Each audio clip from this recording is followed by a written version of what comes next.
7월 들어 코스피 거래 대금이 감소하는 등 국내 증시가 조정 국면에 들어서는 분위기다. 미국 연방준비제도의 추가 긴축에 대한 우려와 새마을 금고발 불안 등이 자금 유입을 제한하는 것으로 보인다. 9일 한국거래소에 따르면 이달 들어 6일까지 유가증권 시장의 일평균 거래 대금은 약 8조 2천억 원으로 지난달 10조 원에 비해서 약 18% 감소했다. 유가증권 시장의 6월 일평균 거래대금은 5월 9조 1,300억보다 9.8% 증가하면서 코스피는 2,640대까지 올라 썸머랠리 기대감이 높아졌지만 7월 들어 2,520대로 떨어지면서 썸머랠리에 대한 기대감은 다시 안개 속이다. 1년의 흐름으로 보아 시장은 당분간 박스권 수준에서의 변동성 장세가 이어질 것이지만 미국의 금리 인상 종결 가능성이 커지고 이미 사상 최고 실적을 달리는 자동차와 10년 슈퍼사이클에 진입한 조선주와 국내 반도체 기업 실적이 2분기를 바닥으로 회복된다는 인식이 확산하면 주가가 상승 국면을 맞이할 수 있을 것으로 보는 데 의심의 여지가 없다. 안녕하세요. 주식하는 브람스입니다. 7월 들어 개인 매수가 급격히 늘어나고 있다고 시장의 판이 전혀 바뀐 게 아닙니다. 2023년 7월 7일 마감 기준 현재까지도 여전히 코스피 매수를 주도하고 있는 집단은 웨인 메이저입니다.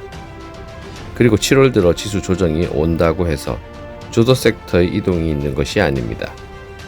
올해 들어와서 이미 천문학적인 자금을 쏟아부어 매수한 코스피 1위 종목은 삼성전자이며 2위가 하이닉스, 3위가 현대차, 4위가 삼성 SDI, 그리고 5위가 기아입니다. 이 순위는 아직 변동이 없습니다. 메이저가 어디 집중하고 있는지 한눈에 들어옵니다. 그리고 뒤에 조선주가 따라 올라오고 있습니다. 반도체, 자동차, 2차 전지, 조선 기업들이 여전히 시장의 핵심 섹터인 것은 맞습니다. 그럼에도 메이저가 지금 조금 쉬어가자고 합니다. 갖다 붙일 게 빈약한지라 역시 들고 나온 게 연준의 금리 인상 협박질밖에 더 있겠습니까? 이제는 그저 그러려니 합니다. 저러다 말겠지 하는 거죠. 또 연준의 체면도 세워줄 겸 시장은 못 이기는 척 조정을 거치려 합니다. 가이드라인은 뚜렷합니다. 아마도 2490선, 2500선 언저리에서 조정이 마무리되면 시장은 또 언제 그러냐는 듯 다시 솟구칠 것입니다. 브람스가 3분기 주력으로 소개한 자동차주 중 중소형주들이 너무나 빨리 월봉 윗꼬리들을 달고 있습니다. 일주일 사이 45%, 25%, 23% 등 급속하게 윗꼬리들을 단 것으로 보아 시장의 조정 흐름을 감지한 선도 세력의 움직임으로 보입니다. 그럼 앞으로 어떻게 해야 할까요? 뭘 어떻게 합니까? 시장이 조정을 받게 되면 믿을 것은 실적주밖에 없습니다.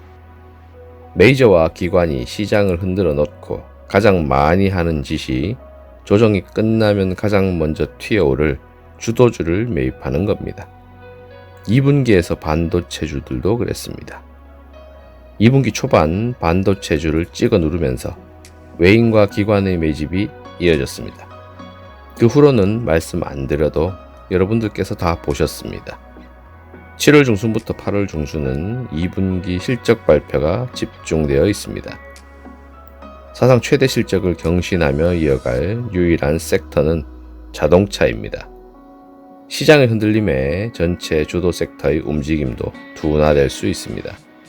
그러나 이럴 때 눈을 떼지 말아야 할 곳이 웨인 메이저와 기관이 어떤 섹터 실적주를 퍼담는지 관찰해야 하는 겁니다.